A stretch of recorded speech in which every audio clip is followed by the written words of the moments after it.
Aboim, welcome everyone. We're about to begin Be'ezras Hashem together on Daf Hey Amud Aleph, starting with Daf Dalid Amud Beis, 12 lines from the bottom, about a third way up from the bottom of the Amud. The Gemara now discusses the latter part of our Mishnah when you have Achin, brothers, who then split a Yerusha. Says the Gemara, Ha'achin v'hashutfin, shechayavim bekalboin upturim mimaiser behema. It states over here, brothers that became shutfin, they became obligated in the kalboin and potter in the meiser sheni. Explains the Gemara, here we're talking about where they dissolved the estate of their father who passed away, and then they go ahead and make a shutfis once again with each other. Then, since they are shutfim, so they have the petur of the meiser behema, and since over here we're saying that indeed that as shutfim, so no longer is it their father's estate, therefore each one is chayiv to then pay machzis shekel and add, therefore if they're going to use the same cell, they have to add a kalboin. Shechayav meiser behema ptur mina kalboin. If it's going to be a scenario where they're going to be opposite, they're chayiv in the meiser sheni and potter from the kalboin, then it's b'shila chalkoi. It's talking about a case chalku. It's because they did not make a chalukah. That means that they did not then dissolve the estate of their father, whereby their father's estate is paying for their machzis hashekel, taking one selah on behalf of both sons, and therefore, when somebody pays, as we learned in the Mishnah before, one pays machzis hashekel for somebody else without requiring it to be paid back, it's not a halva, then he doesn't have to add a kalboin. And since it comes from the father's estate, which was not dissolved, therefore there's no shutfis over here, whereby he's chayiv in meiser behema. Omar Rabbi Lozar qualifies that which we just said before. Vehein shecholku gedim keneged yoshim usyoshim keneged gedim. Aval im cholku gedim keneged gedim v'syoshim keneged tyoshim hu cholku Who cholku mishar rishono. Rabbi Lozer says the following. Rabbi Lozer says that which we said before in this statement, that there's going to be a p'tur of the meiser sheni, is because when they did the split, in other words, when they dissolved the estate, and they were mechalik that estate. So the way they were mechalik it was, they said that we're not going to go by the exact half of animals, and give each one half of the amount, but rather they're going to split the value of the estate. So then in that case, when they go ahead and reinstate a shutfis, so then we say that the shutfis is going to be a regular shutfis, and therefore, as shutfim, they're going to be potter from meiser sheni. In other words, they did a purchase originally when they dissolved the estate. That's pater from meiser sheni, from any behema that was not meiser sheni. I keep on saying meiser sheni, the meiser behema, from whatever behema was born until now. And now then they make a shutfis, they will be pater from any now subsequent animal that is born in the flock, and be pater from that meiser behema. However, says Rabbi Lazar, that if indeed they do split it, that is going to be exact half of the animals, exactly half of the tyoshim and the half of the gedim, then he says we say breira, and since we say breira, it was clarified retroactively that the original estate, the moment that there was already an inheritance, what was going to be given to each one half, that became clarified once it was split. When they become shutfim, there was never a real split. There was never really a chalukah. In other words, it remains the original estate, according to Rabbi Lazar, whereby, since original estate, then we go back and say that there's no shutfis over here to pater from the meiser behema. I'll read that inside once again. Omar Rabbi Lazar, vehein shecholku gedim keneged tyoshim, usyoshim keneged gedim. That's when we say the din is that they have a p'tur of shutfis, and therefore they're going to be pater from the meiser behema. There was a purchase, and there was also a shutfis. Aval im cholku gedim keneged gedim v'syoshim keneged tyoshim hu cholku misha harishono. It's like the same chalukah originally, and whereby it was never a a dissolving of the estate. And because we say breira, it remains its original estate, and therefore there's no shutfis that gives a petur for the meiser behema. Rabbi Yochanan argues, and he says, afilu cholku gedim nege gedim usyoshim nege yoshim kilekuchois hein uptuim mena meiser. Even if they do make a chaluk, Rabbi Yochanan says that each one gets half the amount of tyoshim and half the amount of gedim. We don't say breira, and therefore, when they go ahead and then make a shutfis, it's like then a regular shutfis. There was a purchase from the beginning, whereby they're going to then have a petur for meiser behema. Kiyahu de taninon tamon, like it was taught there. Halakuach v'shenitan lo b'matona. Somebody who bought a behema that was not mu'usar, or was given a gift of a behema that was not taken out meiser. Potter mi meiser behema. So we see over here, like Rabbi Yochanan saying, that this is a din of a lakuach, and therefore a lakuach doesn't have the din. Has a din where you're potter from the meiser behema, whereby it doesn't make a difference. We don't say breira, and therefore even if they're going to then split the exact amount of types of animals 50-50 by themselves. That's considered to be a lakuach. The Gemara says, ask the following question. Rabbi Chia, Omar, Rabbi Yirmiyahu, boy. V'lama leslon amrin. In other words, we said until now in the Mishnah that in certain circumstances you're going to be potter from meiser, the achin, and be chayiv in kalboin, or the opposite, they'll be chayiv in kalboin, they'll be chayiv in meiser and potter from kalboin. Ask the Gemara, why don't we say the following? Pa'am shein chayavim bezeh bezeh, pa'am shein paturim bezeh mizeh. Why don't we say that sometimes they'll be both chayiv in the meiser behema as well as the kalboin, and sometimes they'll be potter in both the meiser and the kalboin. Top of Hey Amud Aleph. Ask the Gemara first of all, Heich Avida, that means Heichi Dami. What's the case over here? Skip the parentheses. Cholku hanechasim v'lo cholku habehema chayavim bezeh ubezeh. It says in a scenario where they were machalek the nechasim of the dead father's estate, but they were not mechalek the animals. So then that should be a scenario where they be chayiv both. They'll be chayiv both for the meiser behema as well as for the kalboin. Why? Because since they were mechalek the nechasim, so therefore once they mechalek the nechasim, so then each brother has to pay his own machzis shekel. So therefore it requires a kalboin. It's not from the father's estate anymore, it's from now each individual. However, since they were not mechalek the animals, so therefore it's coming from the father's estate, there's no shutvis, they're chayiv in meiser. So that's the scenario where they're chayiv in both. In a scenario where they're mechalek the animals to the brothers from the estate, and they were not mechalek the nechasim, so then we have a petur in both. Why? Because again, over here we can say the following: once they were not mechalek the behemos, so then the behemos remain. Sorry, they were mechalek the behemos, whereby the mechalek behemos that becomes now a lekuchim, and ultimately they come and then make shutfis again. So they're going to be chayiv. Sorry, they're going to be potter.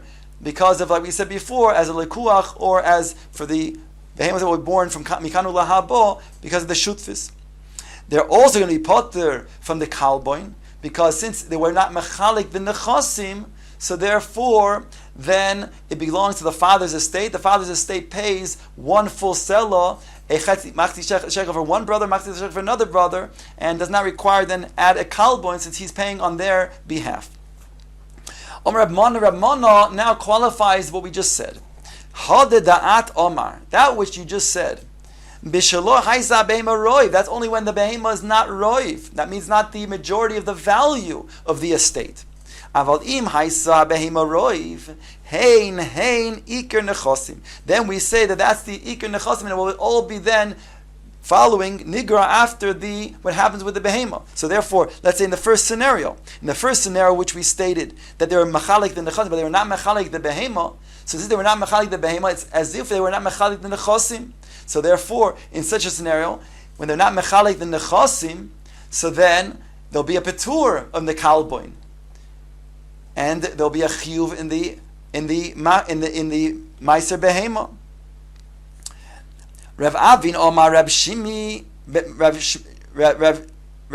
boy mibnei asisin ka'odam echod etzel meiser behema at poitro min achalboin. He asked the following question, which we already understood and took as a davar poshut. He says, granted, there'll be a petur when you have, there'll be a chiyuv when the estate did not yet dissolve on the meiser. So that's l'chumra. So we understand that very well, that he'll still be chayiv in the meiser behema.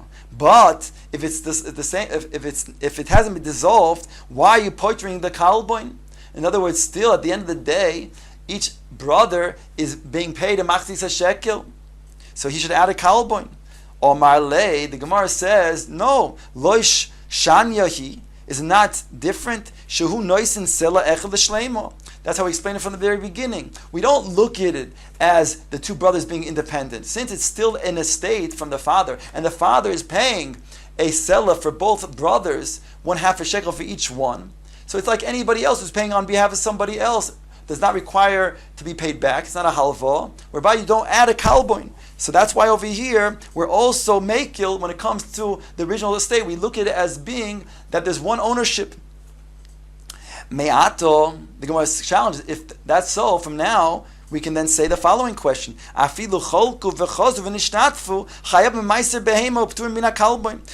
Then even when they are mechalkin the estate between the two brothers, and then they come back and they make a shutfis, they should be chayavin in meiser behema and p'turim min hakalboin, and they should be potter in kalboin. In other words, since they then became a shutv again, and you're going to say to me that it's considered to be, we look at it as an original estate, so then why do they have the petur of the meiser? They should be chayv meiser, and also they should be then chayavin in the kalbon as well. And yet over here, v'tanin chayavin bekalbon v'turim meiser behema. Yet we know it's taught that it's the opposite. They're chayiv in the kalbon and they're potter from the meiser. Why is that so? If we want to look at it as one estate. Says the Gemara, Rabbi Bo b'shem Abba bar Rav Huna says we don't look at it as one estate. We look at it as two independent estates now. He shnei achim sheyirshu es avian. He shnei gisin sheyirshu es chameihan. Just as there are two brothers who then inherit their father, so too there are two brother-in-laws, mikoach their dead wives will inherit their father-in-law. And since that is looked upon as a new partnership, therefore over here it's like a new partnership, whereby as a new partnership there's going to be a petur of meiser behema and there'll be a chiyuv of the kalboin. Now ask the Gemara, le'echon hayu hakalbonos noiflin. The Brisa asked, these kalbon that we're adding, where do they fall literally? Meaning, where do they go towards? Says the Gemara, Reb Meir oimer lishkalim. This is Reb Meir l'shitaso. Just like Reb Meir says, minat Torah, we're chayiv to pay a meiser machzis shekel. He says also the Torah is mechayiv to add a kalboin. So therefore, the same way that the machzis shekel goes towards the korbanos tzibur, so too the kalboin will go towards the korbanos tzibur. Rabbi Lezer oimer l'nidova. He says it goes to the oilas tzibur, and therefore that's where the kalboin will then be contributed to. Rabbi Shimon Zuri oimer. He learns that the kalbon goes towards the golden plated parts that are in the Kodesh HaKadoshim. Ben Azai oimer shulchani hayu noitlin oisam b'scharon. He says, Ben Azai, that the kalbon goes towards those money changers for their fees, for then doing this exchange of machtis hashekel. V'yeshoimim, and a final opinion brings lohotzos drachim. It gives the money to the money changers to then bring the machtis hashekel to the Beis Hamikdash. Hadron aloch perek be'echod be'odar. The next parak begins the following Mishnah, that which we said, there's a machzis shekel that is given by all of Klal Yisrael, including the outer communities, well, just as the outer communities have to bring the Machzis HaShekel to the Beis HaMikdash, sometimes it's burdensome. So the Mishnah is going to teach us that they enabled them to then translate all of that Machzis HaShekel that was collected into golden coins, which is much less than that, because since the gold is worth much more than the silver, they can go ahead and transport much more easily. Says the Mishnah, Mitzarfin Shkalim Lidar Koinois Mibnei Shemosui Haderech. The Mishnah begins by telling us that they can go ahead and mitzarfin, they can go ahead and take these Machzis HaShekel that they collected and translate it onto what's called a dar koinos, this coin, which is a golden coin, to bring it to the Beis HaMikdash and lighten the load of the carrying it over to the Beis HaMikdash. Kishem shahayu shoifaros b'mikdash kachayu shoifaros b'mina. The Mishnah states that just like there was these shoifaros, which is like a kupa, it was basically like a type of box that was made in a shape almost like a shofar. It had a narrow opening, and it became wider and wider to prevent anybody from stealing. So therefore, that shofar, the Mishnah says, was not only in the Mikdash, but they also had them in, some learn Medina means Yerushalayim, others learn it means actually in the various areas that they would collect the Machzis HaShekel. Al Kopanim, they could put it in the shofaros. The Mishnah goes on to say, B'nei ha'ir shesholchu es hashikleihen, the people of the city who then give their Machzis HaShekel, and then they provide that Machzis HaShekel, it's collected, and then there's a shaliach who brings all that Machzis HaShekel after he maybe exchanges it for this dar koinos, and then brings it to Yerushalayim, in the Beis HaMikdash. He then also, by the way, he translates it back to Machzis HaShekel. So it says over here, what happens if something happens on the way when he's transporting this Machzis HaShekel to the Beis HaMikdash on behalf of the Bnei Ha'ir? The Mishnah says, Bnei Ha'ir shesholchu es shiklein, they send their Machzis HaShekel with a shliach, v'nignevu oishen na'avdu, or it either gets lost or stolen. So the Mishnah says, it depends on when did that take place. In other words, if that there was already a withdrawal of the truma in the Beis HaMikdash, of the fund of the Machzis HaShekel, so then this money that was from the Bnei Ha'ir was included in it, even though it did not arrive yet. And therefore, if it then got lost and stolen, it was considered already being given to the Gizbar by the Bnei Ha'ir. So it states like this: Im nitruma hatruma nishbarim legizbarim. Therefore, the shliach will then make a shavua to the Gizbarim, and the Bnei Ha'ir were satisfied their obligation, Machzis HaShekel. V'im lav, if indeed it happened in the opposite order, that it was either lost or stolen before there was already a truma that was withdrawn from the funds of the Machzis HaShekel in the Beis HaMikdash, then nishboin levnei ha'ir shoiklin tachtein. Then the shlich must take a shvua to the Bnei Ha'ir, and the Bnei Ha'ir now have to give another Machzis HaShekel. In other words, they didn't then satisfy their obligation. The Mishnah goes on to say, Nimtzu oi shehichzirum haganovim. If the scenario is such that they found the lost Machzis HaShekel, or the Ganovim returned it, then eilu ve'eilu shkolim ve'ein oidin lohen l'shanabo. Then they are both going to be shkolim, but it's not going to both be for the coming year. In other words, you can't give more than the Machzis HaShekel. So therefore, the other Machzis HaShekel will have to be towards what we call the Shairei Lishka, that's going to be towards the additional funds that were used for different places, different things for the Yerushalayim. Akopanim, the Gemara now asks the following question: why is it that the Mishnah tells us they allowed one to then take all the collection Machzis HaShekel and put it into a golden coin called dar koinos? Why not then be something even more efficient and take all of that and translate it into the pearls that are worth even more than gold? Vayasu oisan margolios, asked the Gemara. Answers the Gemara, Shema tazil hamargolios v'nimtza ha'iskadesh ha'hekdesh mafsid. Because maybe the value of the pearls will go down and it'll cause the hekdesh to lose money. Kiahi de taninon tamon. Like we taught there, it's in the following regards to being poide v'kulan niftin b'kesef v'shavakesef. In regards to the bechor, it says you can be poideh with kesef or shava kesef. Chutz mishkolim, but shkolim you cannot be poideh. Ask the Gemara, ve'ein poidin bekelim. Why can't you be poideh with kelim? Answers the Gemara, Amar Shmuel bar Rav Yitzchak to explain, Shema yazilu ha-kelim and imsu hekdesh mafsid. Because if you would be poideh with kelim, it would cause then hekdesh to lose out. Uf hacha nami, even here also, Shema tazil ha-margolios v'nimsa hekdesh mafsid. Perhaps if you would then translate into pearls, the pearls will lose its value, and the hekdesh will lose out. When it comes to gold, gold is more stable, so it's not a concern that maybe the gold will lose its value. Gemara comments, Masnisa betiklin chadin, ava betiklin atikin loy bido. It says that which we're saying over here are talking about the new shkolim. But the old shkolim is not the same, is not the same din, it's not the same ruling. In other words, our Mishnah over here is talking about the tiklin chadoshim, the new shekel. That's what we're referring to over here when we talk about that which it says in the Mishnah.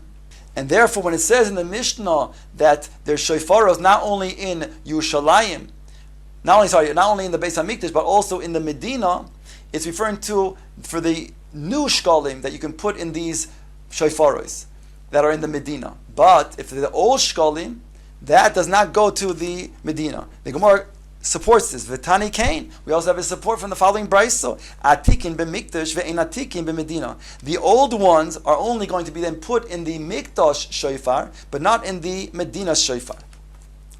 The Gemara comments that which we said the shaliach is sent by the Bnei Ha'ir with their machzis hashekel.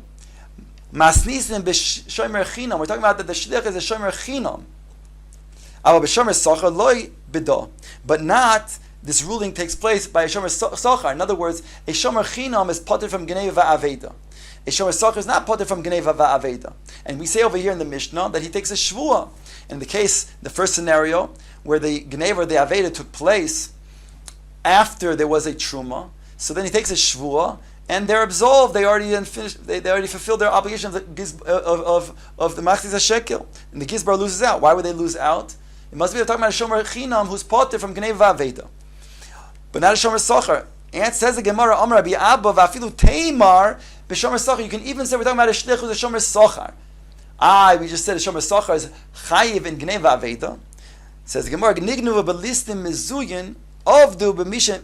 We're talking about a shomer sochar who had gneva aveda with an oines. In other words, the regular gneva aveda, shomer sochar is chayiv for. But if it's from an oines, he's potter. And therefore the gneva that took place, we're talking about a gneva like from bandits. So such thieves who come with swords and knives, that's considered an oines. It's not a gneva that they're potter from. That would be chayiv from. Here they're going to be potter. And similarly, the oines of Aveda that took place was an oines where, let's say, a sfina is sinking. It sinks in the water. That's considered to be an oines, such an Aveda. And therefore, even a Surah Masach would be potter. Says the Gemara, Omar Rabbi Yusti, Bar Rabbi Simon, Asya, Kimanda Omar Tormin, Ala Govoi, Vala Osid Ligavois. Our Mishnah that says that the machzis hashekel that was given by Bnei Ha'ir to the shaliach, and then there was a truma that was taking place in the Beis Hamikdash, and then the shaliach either it was nevad or nignav. We say that the shaliach takes a shvua, and the Bnei Ha'ir are absolved from their machzis hashekel. They already were satisfying their obligation from the first machzis hashekel that they gave. So the Gemara comments that's good according to Manda Omar that says Tormin ala gavui vala osid ligavois. Since they were tormin, they withdraw from that which was already collected, even if it didn't arrive to the Beis Hamikdash. That's this Manda Omar. Beram, however, Kimanda Omar ain't tormin loy ala govui via alasi ligavois loy bido. But the other Manda Omar that they're tormin not on the things that were not yet collected, then this ruling does not apply, and therefore our Mishnah goes only according to this Manda Omar that says that the tarmin, the withdrawal from the lishka, that includes the other giving the machzis shekel that were given, even though they have not arrived to the Beis Hamikdash.